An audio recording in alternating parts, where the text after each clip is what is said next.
à Digard pour nous parler mobilier. Vous emballez pas, mobilier. C'est pas mal aussi, hein.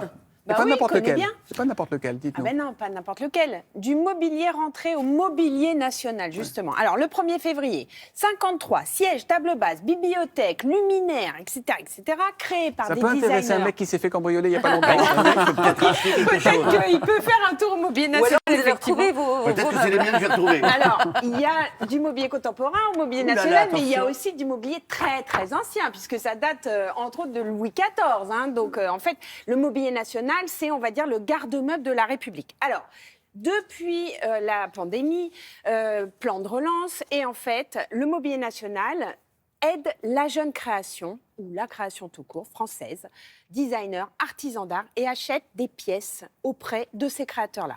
Alors aujourd'hui, on a suivi Diane de Kergal qui rentre dans ses collections. Et Diane de Kergal, elle est autodidacte, elle est passée par la mode, par l'archi d'intérieur. Enfin bon, voilà, elle a un parcours atypique. Et puis c'est quelqu'un de très attachant, puis qui avait besoin de trouver son matériau et de trouver ce qu'elle allait dessiner et comment elle allait faire. Elle s'est branchée sur les luminaires, oh, ça c'est bien.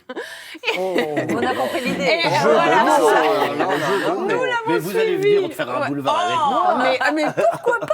Vous la signez à Laurent Ruquier pour les grosses têtes, s'il vous plaît. Peut-être. Alors donc, en fait, son matériau de prédilection, elle l'a trouvé C'est quoi dans les Cévennes, c'est le verre à soie. Oula, c'est bizarre. C'est le oui. Et en fait, du coup, ça donne une soie non tissée. Alors, elle a des secrets de fabrication. J'ai essayé de lui tirer les verres du nez. Oh, regarde.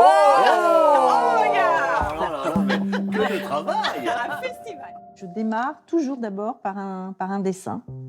Voilà.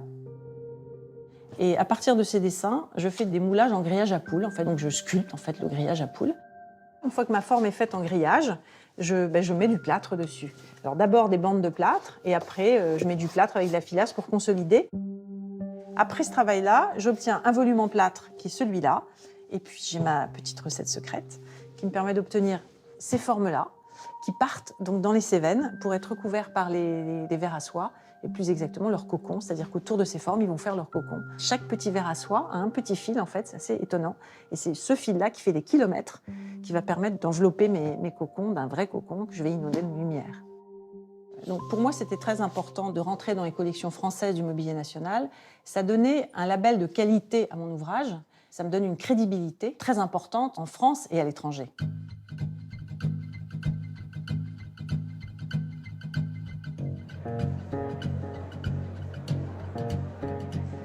Bonjour Bonjour, Diane, bonjour. vous allez bien? Très, Ça très va bien. Très heureux de vous voir. Alors, La c'est voilà. pas mal, Ah hein? oui, c'est merveilleux de la voir là en tout cas. Merci pour cette chance. Nous, on est ravis aussi de l'avoir ici. Puis c'est une façon de bien montrer que la tradition en termes de création, elle se poursuit aujourd'hui encore. Là, on voit cette espèce de pièce absolument extraordinaire qui est une poésie folle en plus, je trouve.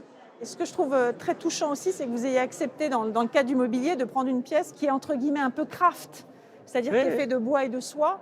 C'est aussi le reflet de notre contemporanéité, mais Oui, mais ce qui est intéressant, moi, je trouve, c'est toujours de dire, dans l'ameublement au départ, il y a la création, il y a le geste créatif. Et ce geste créatif, c'est une démarche. Plus vous avez une démarche, en plus d'éco-responsabilité Oui. qui est très poussée. oui. Et c'est ça que je trouve évidemment très intéressant aussi.